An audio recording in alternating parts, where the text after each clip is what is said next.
Assalamualaikum warahmatullahi wabarakatuh.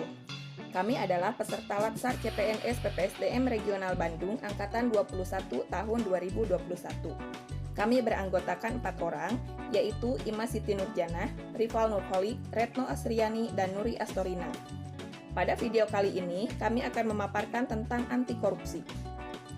Korupsi berasal dari bahasa Latin, yaitu corruptio dan corruptus, yang berarti kerusakan atau kebobrokan.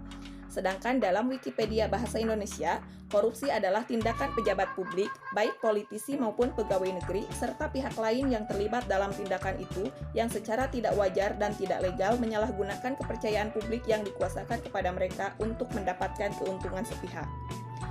Adapun tindak pidana adalah suatu perbuatan yang diancam dengan pidana oleh undang-undang, bertentangan dengan hukum, dilakukan dengan kesalahan oleh seseorang yang mampu bertanggung jawab. Setiap negara mempunyai undang-undang yang berbeda terkait dengan tindak pidana korupsi.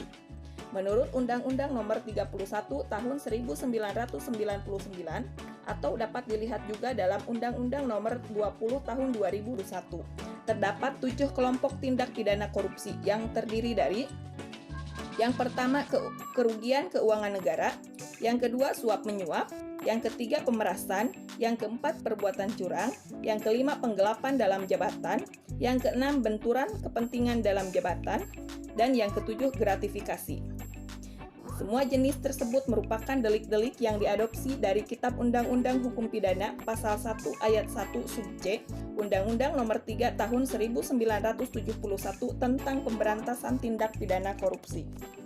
Dampak korupsi bukan sekedar perkara jumlah uang yang hilang, tetapi dampak korupsi realitasnya lebih dahsyat dari itu. Dampak korupsi menyebar ke berbagai aspek kehidupan kita, dari mulai ekonomi, bersumber daya, dan gangguan pada keuangan negara. Bidang sosial budaya, ketimpangan sosial karena pengentasan kemiskinan yang begitu lambat. Di bidang politik, hilangnya kepercayaan publik kepada pemerintah, dan di bidang administrasi yang tidak efisien. Tanpa kita sadari, kita sering melakukan tindakan korupsi. Contohnya, datang terlambat ke sekolah, yang merupakan bentuk korupsi waktu. Kasus ini juga termasuk korupsi, karena termasuk bentuk penyuapan. Tidur pada saat jam sekolah juga termasuk korupsi.